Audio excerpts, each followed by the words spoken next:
이제 정률법 공식을 써볼게요. 정률법은 잔존가치를 따로 또 고려를 할 필요가 없기 때문에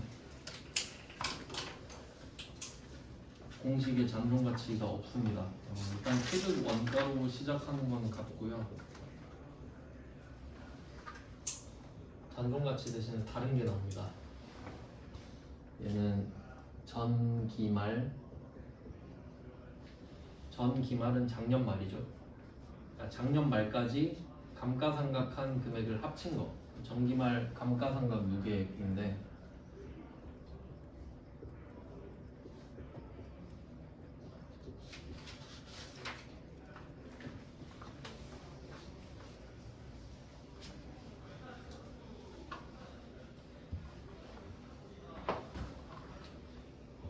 전기말 감가상각 유계액입니다. 그러니까 아까 말씀드린 대로 뭐 예시를 들어보면 처음에 감가상각을 할 때 100만 원 주고 샀다고 하면 여기에다가 정률을 곱한다 그랬죠. 0.451. 그럼 이게 첫 번째 해의 감가상각 누계액이에요. 지금 쌓인 게 한 번밖에 없으니까. 그럼 두 번째로 가면 100만에서 100만 곱하기 0.451을 한 금액을 뺄 거 아니에요. 거기에 0.451을 또 곱하죠. 그럼 그것까지 또 더하면 누계액이 되는 거죠. 그러니까 계속 쌓는 거예요. 왜냐하면 그 금액은 빠져있기 때문에 다 더해서 빼버려야 되죠. 그리고 마지막에 정률을 곱하는 겁니다. 상각률이라고도 하고요.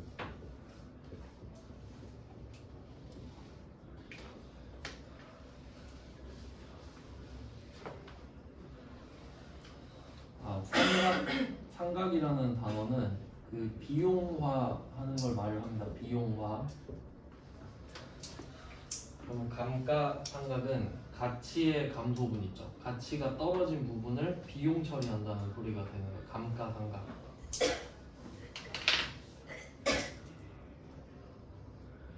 이렇게 공식이 나옵니다. 그럼 한번 적용을 시켜볼게요. 82번 문제를 보죠.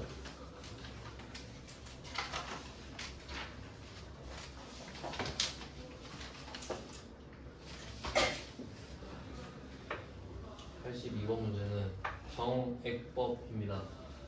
잔존가치가 빵원이네요. 뭐 빼나 마나죠.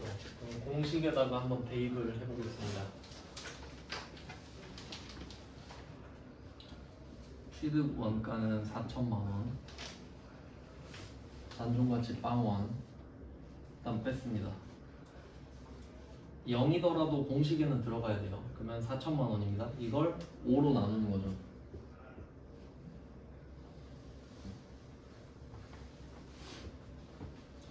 답이 800만 원이 나오죠.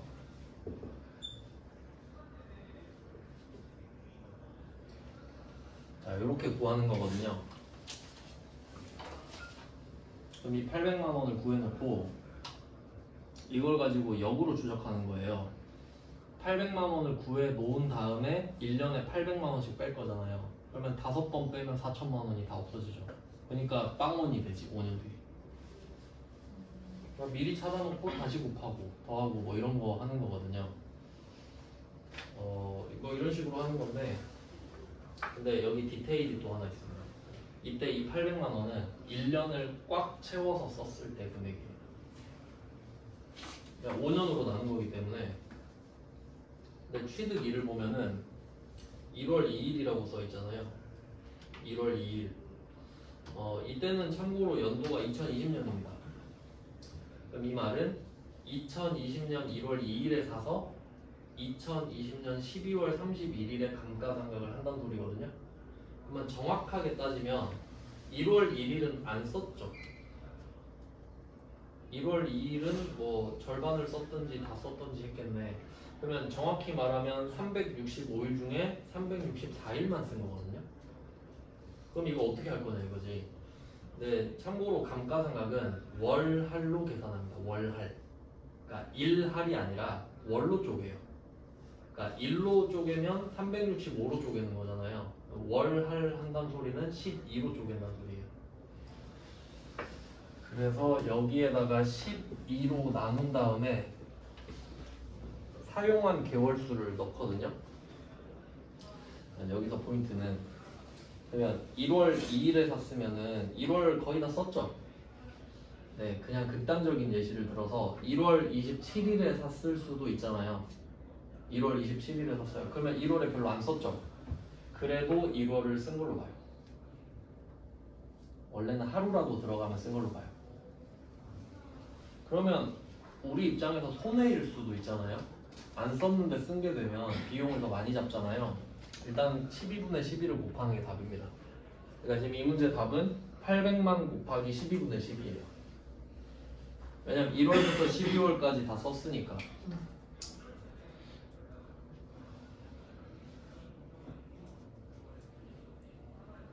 그럼 제가 말씀드린 대로 2월 27일에 샀는데도 답이 똑같죠, 그럼? 그러면 좀 한 달이 억울할 수도 있잖아요. 이렇게 생각하면 됩니다. 내용 연수가 5년이면 60개월이죠. 그러면 우리가 첫 한 달을 손해본 게 되잖아요. 1월 27일에 샀는데 한 달을 쓴 게 돼버렸으니까 그러면 마지막에 60개월째 있죠. 그걸 안 잡으면 돼요. 그럼 결국 똑같잖아요. 앞에 한 달은 안 썼는데 썼다고 하니까 마지막에 60개월은 60개월째 있죠. 그건 썼는데 안 썼다고 하면 되지. 그러니까 결국 조삼모사거든요. 근데 회계에서는 그냥 앞으로 당기겠다 이 말이지. 뒤로 당기는 게 아니라 앞으로 당기겠다고. 그러니까 손해는 안 봐요. 결과적으로는 같지. 그래서 하루라도 쓰면, 그러니까 일부러 지금 1월 1일 안 주고 1월 2일 준 겁니다. 머리 복잡해지라고. 그러면 여기서 2월 2일도 생각해볼게. 2월 2일. 2월 2일에 샀을 수도 있잖아요. 그러면 확실히 1월은 하루도 안 쓴 것 같죠? 그러면 사용한 개월 수가 11개월이죠? 그럼 12분의 11 가야지. 네, 거기까지 생각하시면 되고요.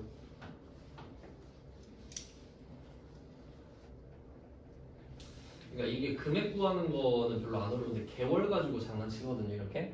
그럼 제가 한 개 더 말씀드릴게요. 취득일을 이렇게 한번 세팅해 볼게요. 지금이 2022년이잖아요. 2022년 12월 31일인 거예요. 오늘이 2022년 12월 31일입니다. 근데 취득일이 2020년 2월 2일 이렇게 되는 거예요. 이렇게 낼 수 있겠죠? 그럼 답이 뭐냐? 800만 곱하기 12분의 12. 취득을 20년도에 했죠? 그럼 20년도에 11개월 썼죠? 그럼 21년도는? 1년 다 썼죠? 그럼 12개월이지. 22년은? 12개월이지. 그러니까 취득한 연도만 고려를 하면 되는 거예요. 그 다음 연도는 상관없잖아요. 어차피 다 썼을 테니까. 무슨 말인지 아시겠죠? 네, 그 정도만 조심하시면 될 것 같아요. 취득한 해의 감가상각 할 때만 개월수를 좀 더 신경 쓰시고, 두 번째, 세 번째면 상관없잖아요. 1년 다 썼을 텐데.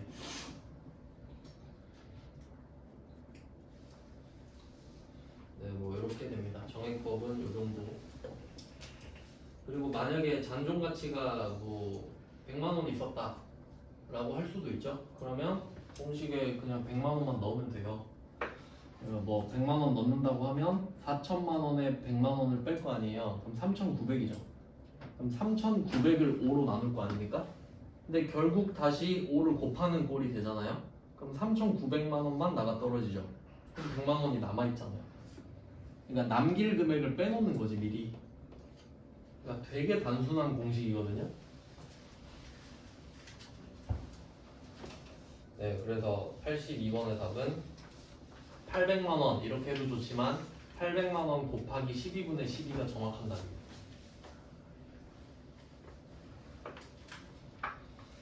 네, 그 다음에 83번 가겠습니다. 정률법인데 참고로 얘는 삼각률 자체를 우리가 구하기가 힘들어요. 공식에 루트가 나오거든요. 왜냐면 5승이 들어가니까 이걸 역으로 나눠야 되거든요. 그러니까 루트가 나오겠지. 그래서 컴퓨터가 구해주는데 83번에는 뭘 표시하시면 되냐면 이때 그 문제에 고정자산 메뉴 등록 메뉴 있죠. 이걸 좀 표시해 볼게요. 고정자산 등록 메뉴.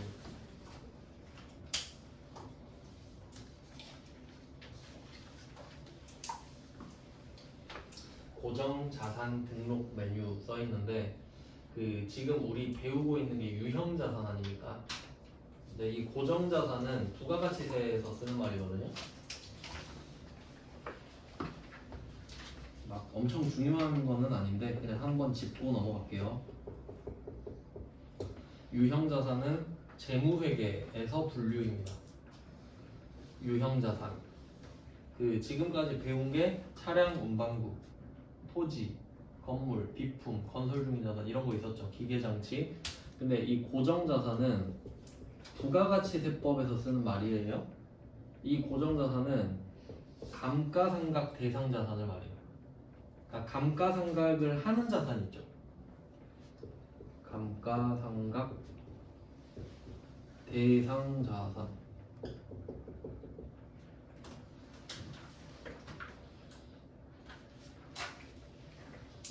그럼 이 두 개가 똑같은지 볼게요.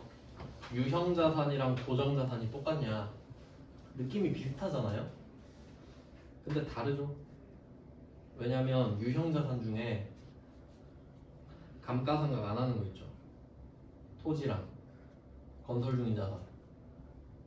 그 두 개 빼면 고정자산인 거지. 그 정도 돼요.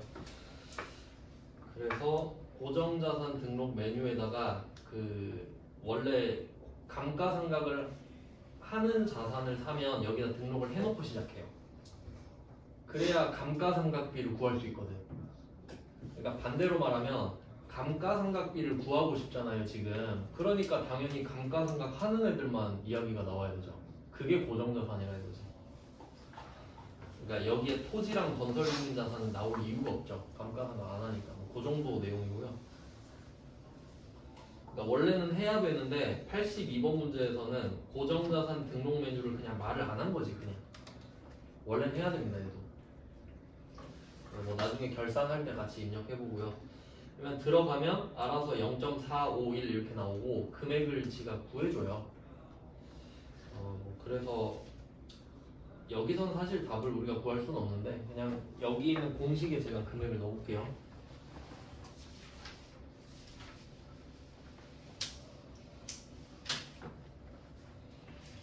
그러면 정액법은 해마다 다 똑같죠. 금액이. 그러니까 1년 차를 구해라, 2년 차를 구해라, 3년 차를 구해라 의미가 없어요. 다 똑같으니까. 근데 정률법은 다 다르죠. 그러니까 정률법은 해마다 금액이 적어집니다. 그러니까 똑같은 퍼센테이지를 계속 곱하는데 덩치가 점점 작아지잖아요. 그래서 금액이 작아진다는 것까지 알고 계시면 되고, 여기서 공식은 취득원가 여기 3천만 원 나왔죠? 3천만 원에서 전기말 감가상각 무게액이 900만 원이라 써있죠. 그럼 우리는 그냥 뭐 믿고 써야겠죠.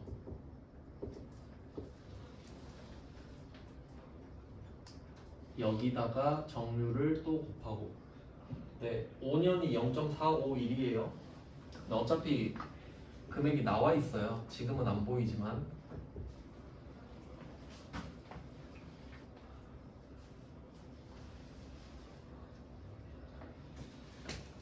그러면 이 여기서 끝인가 한번 생각을 해보죠. 취득 연 월일이 19년 7월 27일이잖아요. 그럼 여러분은 항상 두 개로 생각하시는 거예요. 이제 첫 번째 19년이다 올해가. 근데 사실 그럴 일은 없어요. 왜냐면 전기말 감가상각 무게액이 있잖아요. 그러면 전기에 감가상각을 한 적이 있다는 소리니까 취득 연월이 19년은 아니겠지. 근데 그냥 그렇다 치면 7월에 샀잖아요. 그럼 7, 8, 9, 10, 11, 12 쓴 거죠. 그럼 12분의 6이지. 근데 두 번째, 세 번째, 네 번째다. 12분의 12죠. 근데 지금은 12분의 12일 거 아니에요. 전기말이 있으니까. 요렇게까지 가줘야 돼. 항상 마지막 요거까지 마무리 잘 해주셔야 됩니다. 네, 83번은 뭐 공식은 지금 제가 직접 쓰니까 이렇게 알려드리는데 사실 답이 83번은 문제 두 번째 줄에 써 있습니다. 계산된 삼각 범위액을 반영해라 돼 있잖아요. 이게 컴퓨터로 지가 계산을 해줍니다. 그러니까 그 받아 적으면 돼요.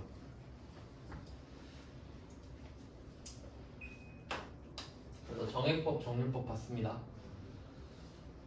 저라면 정률법 문제를 내고 나서 잔존가치 100만원 이렇게 줄 겁니다. 잔존가치는 줘도 쓰지 말라 그랬죠? 왜냐면 이미 반영이 돼 있잖아요. 5%가. 네, 그것만 조심하세요.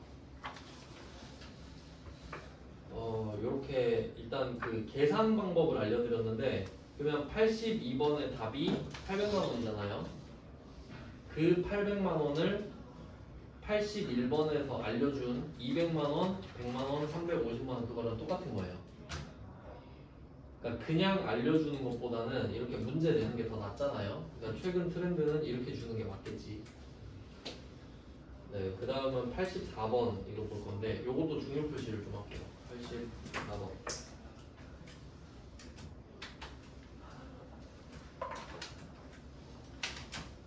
폐기 시키는 거네, 폐기. 폐기에다가 표시하신 다음에 비교해가지고 처분 이렇게 쓸게요. 폐기랑 처분. 일단 두 개를 개념을 비교해보고 문제 풀겠습니다. 폐기는 없애버리는 거죠. 그냥 쓰다가 없애버리는 거예요. 그럼 여기서 폐기는 돈이 안 들어오죠. 파는 게 아니니까. 그러면 파는 게 아니니까 돈이 안 들어온다 하면 부가가치세도 없죠. 근데 처분하면요? 돈이 들어오죠? 매입 매출점표 쓰겠네. 부가가치세도 있겠네요. 그러니까 지금 여기서 처분이 나올 수가 없는 거예요. 처분은 매입 매출점표에 나와야지. 근데 폐기는 여기 나와도 되죠. 뭐 그런 차이가 있습니다. 참고로 처분이 훨씬 더 어렵고요. 폐기가 잘 돼 있어야 처분도 할 수 있습니다. 한번 볼게요. 지금 이 기계에서 폐기 나옵니다. 기계 취득가액 3,000만원, 감가상각유계액 2,700만원 이렇게 써 있는데 제가 예시를 그냥 들어볼게요. 예시를.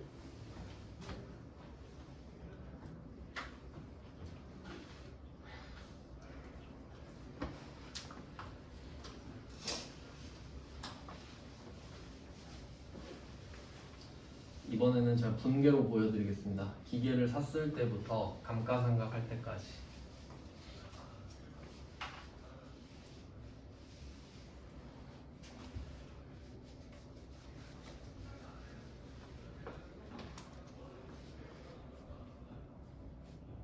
기계장치를 3,000만원에 샀어요.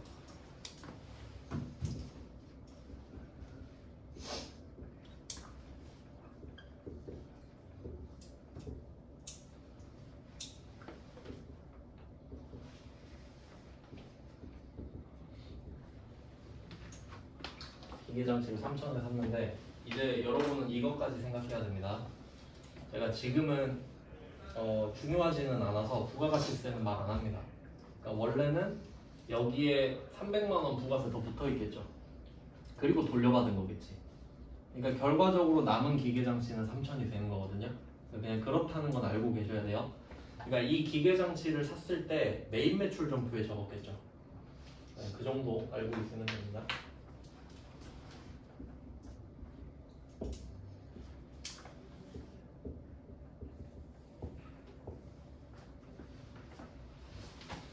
근데 지금은 부가가치세가 중요한 게 아니니까 그냥 기계값만 딱 적을게요. 자, 그 다음은 감가상각을 할 거예요. 네. 예시를 들면 이 기계장치를 5년 동안 쓰는 거예요. 감가상각 내용연수를 5년으로 잡는 거예요.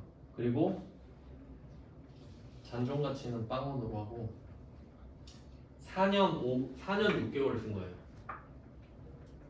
그럼 한번 생각해 볼게요. 이 기계장치를 3천만 원에 산 거야. 잔존가치는 빵원입니다.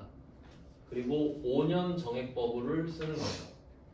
그러면 3천만 원 빼기 0 나누기 5죠. 그럼 1년에 600씩 날아가잖아요. 근데 감가상각 누계액이 2,700이죠. 그러니까 600 곱하기 4.5라고 할게요. 그러면 6, 4, 24, 2,400에 0.5 하면 300 맞죠? 그러니까 4.5년을 쓴 거지. 4년 6개월.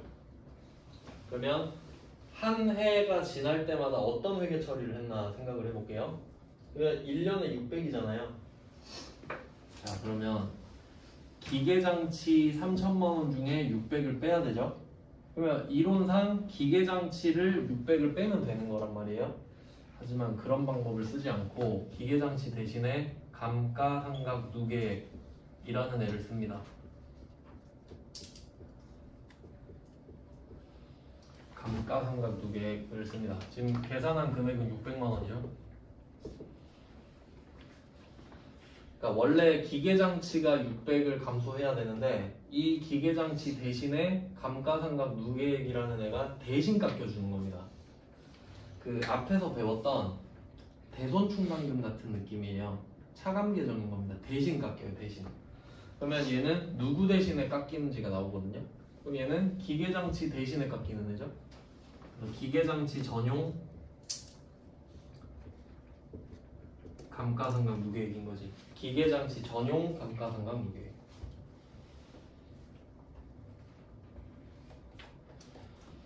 그리고 성격은 자산의 감소.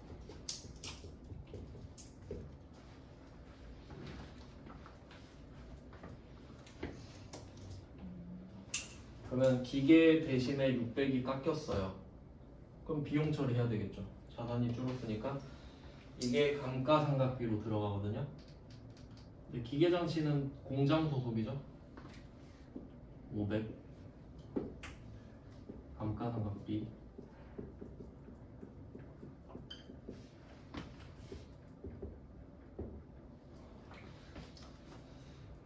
감가상각비 가치가 감소한 걸 비용화한다. 상각은 비용화죠.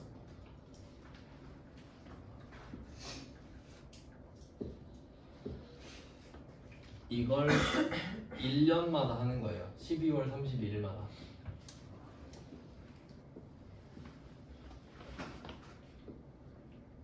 요 회계 처리를 하는 건데, 그러면 제가 설정한 대로라면 첫 해는 6개월밖에 안 쓴 거죠. 그리고 나머지 4년은 1년을 꽉꽉 채워서 쓰고 있는 거예요. 그래서 이걸 4.5번 곱했다고 가정을 하겠습니다. 그래야 감가상각 누계액이 2,700이 쌓이거든요.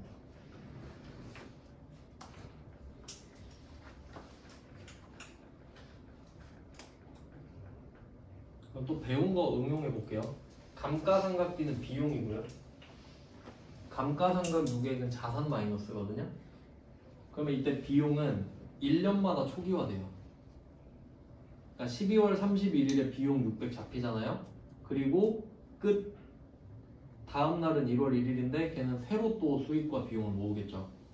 그러니까 이 600은 해마다 600씩 있는 거지, 비용이. 근데 그에 비해서 감가상각 누계액은 자산 마이너스잖아요. 얘는 누적시키고 있는 거예요. 계속 쌓여 있는 겁니다. 재무상태표니까요. 자, 이렇게 지금 돼 있는 거예요. 여기까지 돼 있는 거예요, 지금. 그러면 지금 우리의 계산대로라면 아직 6개월 더 쓸 수 있는 거잖아요. 근데 계산을 잘못했거나 아니면 쓰다가 갑자기 뭐 천재지변 같은 걸로 기계가 박살날 수도 있죠. 약간 그런 느낌인 거야. 그러니까 이론상으로는 6개월을 더 써야 되는데 기계가 망가진 거예요. 그럼 뭐 폐기해야 되죠. 그럼 이제 폐기를 시켜보겠습니다. 그러면 이때 차변에 들어있던 이 기계장치가 우리한테서 없어지는 거잖아요. 그러니까 기계장치가 없어져야 돼요.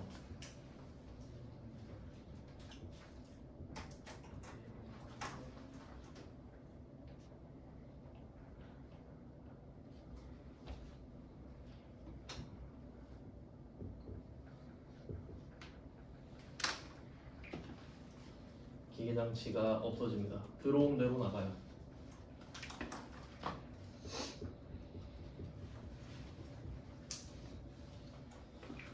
그러면 기계장치 혼자만 나가면 안 되거든요. 지금 얘 써서 2700이 감소돼 있단 말이에요. 그러니까 자리가 차변에 있던 게 대변으로 사라지고 얘는 대변에 있던 애가 차변으로 같이 사라져야 돼요. 둘이 세트거든요. 그러니까 이게 3000에 샀는데 2700만 원어치 썼다 이렇게 가야 되잖아요. 감가상각 유계액이 같이 없어집니다.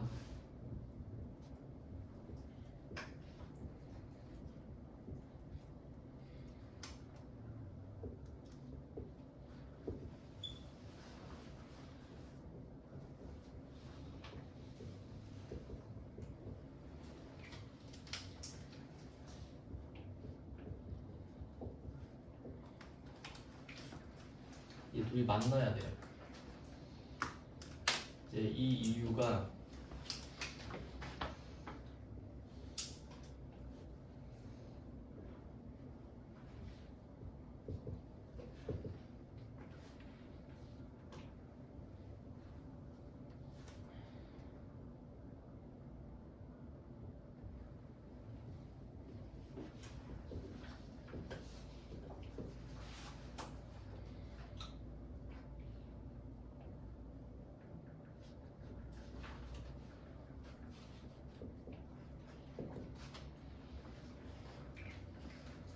이렇게 되거든요.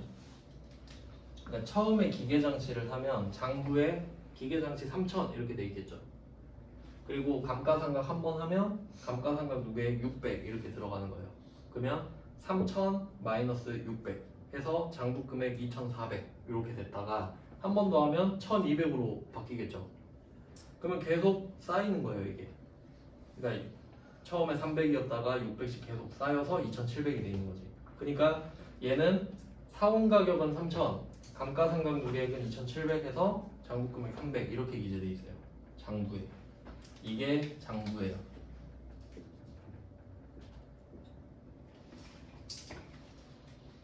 그러니까 이때 그 기계장치 자체를 아예 빼버리는 게 아니잖아요. 이런 방법을 쓸 수도 있겠죠. 기계장치에서 600씩 뺄 수도 있잖아요. 근데 왜 이렇게 쓰냐라고 하면 기계를 3000에 샀다. 그리고 감가상각 누계액을 따로 표시하잖아요. 그러면 샀던 금액과 지금 회계 처리한 금액을 비교할 수 있잖아요. 그럼 여기서 가까워지면 거의 다 썼다고 유추해 볼 수 있는 거죠. 그러니까 그냥 빼는 것보다, 그러니까 직접 빼는 것보다 간접적으로 빼는 게 관리가 더 용이하다는 거예요. 그래서 이게 비슷한 게 대손충당금도 이런 식으로 관리했거든요. 네, 그래서 비슷한 게 계속 나오고 있습니다. 그러면 우리 입장에서는 지금 이 기계장치의 실제 가치는 300만 원이잖아요. 그러니까 기계장치 3천만 원만 쏙 빠지면 안 되는 거예요. 여기 붙어있던 마이너스 2700도 같이 제거해줘야 되는 거지. 얘 둘이 한 몸이기 때문이에요. 그래서 얘 둘이 세트인 거죠. 그러니까 얘 따로 있다가 폐기할 때 만난 거지 드디어. 그럼 이때 기계장치가 3천만 원이 떨어진 건 이해되죠? 들어왔다 나갔으니까 3천이 떨어졌어요. 근데 이게 좀 애매해요. 감가상각 누계액은 대변에 생기거든요. 근데 얘는 존재 자체가 마이너스 성격이잖아요. 그러면 오른쪽에 생기는데 마이너스면 얘가 없어지면 차변으로 가야 되죠? 그래서 반대로 자산 플러스가 되거든요. 그럼 얘는 증가가 되잖아요. 그럼 3천만 원 감소했죠. 3천만 원은 감소, 근데 2,700만 원이 증가잖아요. 그럼 얘 둘이 합치면 300만 원 감소지. 왜냐면 300만 원이니까. 그래서 이걸 통째로 날리는 거예요 지금. 그러려면 이렇게 해줘야 된다는 거예요. 그러니까 궁극적으로는 이 두 개를 없애는 거 아니에요. 이 두 개를 없애는 거 아니에요. 이 두 개 없애면 얘도 없어지니까. 그러니까 그걸 하는 거예요 지금. 그럼 알아서 300이 빠지지. 이렇게 되는 겁니다.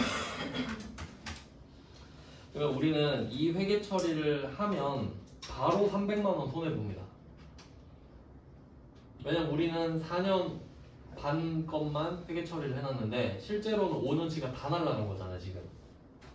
그래서 지금 300만 원을 더 손해보는 꼴이 되죠. 근데 그 와중에 폐기할 때 또 돈이 들 거 아니에요. 25만 원이 더 드는 거예요. 그럼 우리는 이미 300만 원 손해를 받고 거기에 25만 원 더 손해보죠. 그래서 대변에 현금 25만 원을 또 빼줍니다.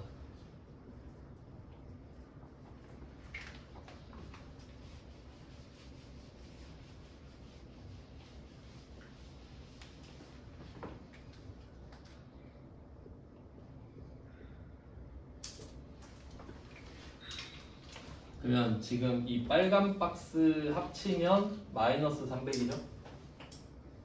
빨간 박스 통째로 마이너스 300.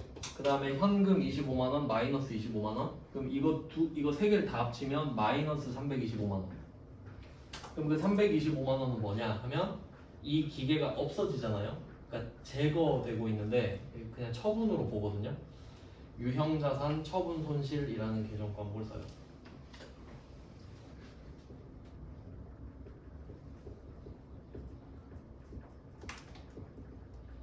정확히 말하면 처분이 아니라 제거지만 계정 과목이 얘밖에 없거든요. 그래서 유형자산 처분 손실이 325만 원이 돼요.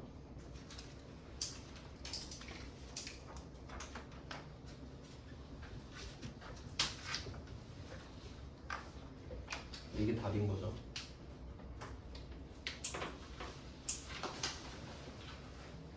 그러면 차변 대변이 합계가 똑같습니다. 3250, 3250. 뭐 이렇게 되는데, 그리고 이 문제에서 이거를 제대로 이해하셔야 나중에는 처분할 때 돈도 들어올 거 아니에요. 그러면 나중에는 현금이 또 들어와. 지금은 현금이 나가는데 팔면 현금이 들어오죠. 거기다 부가가치세까지 또 있단 말이에요. 더 어려워지니까 일단 이거를 마스터 하셔야 그 문제도 풀 수 있을 거고, 그 다음에 이 84번에서 당기의 감가상각비는 고려하지 말 것 이렇게 돼 있죠. 이게 무슨 말인가 한번 생각해 볼게요. 감가상각은 12월 31일에 한다 그랬죠. 근데 오늘 뭐 어쩔 수 없이 7월 5일에 폐기를 하고 있는 거잖아요. 그러면 실제로 여기서는 6개월을 썼다고 할 것 같은데, 왜냐면 마지막 6개월이 남았으니까. 그러면 7월 5일에서 뭐 7월 거는 해당이 안 될 것 같고 그냥 6개월이라고 해볼게요. 그러면 실제로 6개월 더 썼죠. 그러면 오늘 6개월 쓴 거를 즉시 비용 처리해야 돼요. 그러니까 여기서는 300만 원이겠지. 1년에 600이니까. 그러면 지금 감가상각비 300에 감가상각 누계 300을 바로 잡는 거예요. 지금 6개월 쓴 걸 지금 해야 될 거 아니에요. 원래는 12월 31일에 해야 되는데 지금 얘를 없애게 생겼잖아요. 그럼 없애고 나서 12월 31일에 감가상각을 할 수는 없잖아. 그러니까 지금 즉시 상각을 해줘야 돼요. 그러면 감가상각 누계액이 더 커지겠죠. 그 상태로 폐기를 해야 된단 말이지. 그 말이에요. 그러니까 정확하게 하면은 제가 이걸 4.5로 했잖아요. 정확하게 하려면 4년만 해야 돼. 그러니까 작년 말까지 600씩 딱 4번 한 거예요. 그러면 전기말 감가상각 누계액이 2,400이겠지. 그리고 지금 6개월 정도 더 쓰다가 폐기한 거잖아요. 그 6개월 분을 지금 300을 넣어야 된다고. 그래서 2,700이 돼서 2,700으로 이렇게 없애면 되는 거예요. 아시겠죠? 무슨 말인지. 근데 고려하지 말라 그러지. 일단 우리한테 좋은 거예요. 고려하지 말라 그러면. 하지 말라는 소리잖아. 그럼 안 하면 되죠. 근데 이게 무슨 이야기인지는 알고 있어야겠죠. 그런 이야기인데 하지 말라고 하니까 다행이다 정도. 근데 실제로는 1월 1일부터 지금까지 사용한 걸 즉시 반영해서 감가상각 누계액을 높인 다음에 폐기를 하든 처분을 하겠구나 라고 생각을 하시면 되겠죠. 실제로는 그렇다는 거예요. 이렇게 하면 뭐 감가상각 누계획을 반영해서 봤는데 이렇게 하면 유형자산이 끝이고요. 유형자산은 좀 개정 과목도 많고 주제도 많죠. 이거는 좀 틈틈이 잘 보시면 좋겠고 유형자산은 포인트 몇 개 집어넣고 이제 끝내보겠습니다. 여기까지 하고 끝낼게요. 정리하고 무형자산은 내일부터 하겠습니다.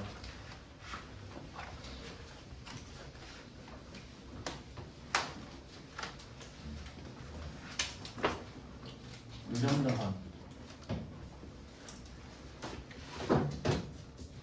일단 자산에서는 항상 취득 부대 비용이 나오죠. 첫 번째 취득 부대 비용은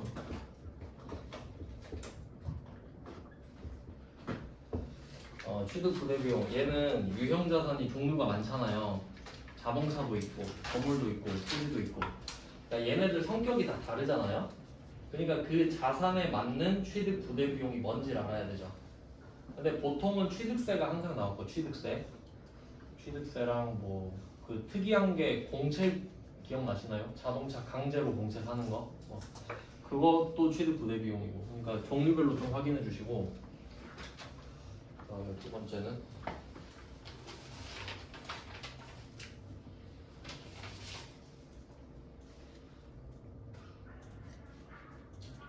뭐 그 취득 후 비용이라고 하는데 취득 후 지출 정도로 할게요.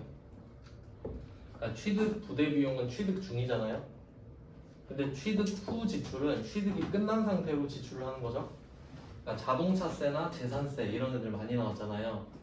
뭐 그런 내용이 있는데 거기에다가 또 자본적 지출이랑 수익적 지출 나왔죠. 거기에 플러스 자본적 지출이랑 수익적 지출.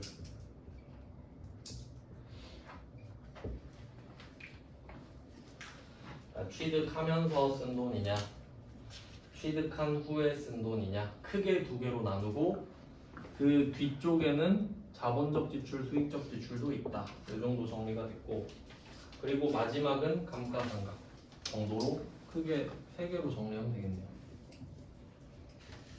그러니까 이거는 약간 그냥 거칠게 정리를 한 거니까 여러분 나름대로 또 정리를 하셔야 됩니다. 주제가 좀 많기 때문에. 오늘은 이렇게 해놓고요. 내일은 유형자산, 기타 비유동자산 이렇게 하면 자산이 다 끝나거든요. 이제 그 뒤에는 부채로 넘어가겠습니다. 오늘은 여기까지 할게요. 고생하셨습니다. 고맙습니다.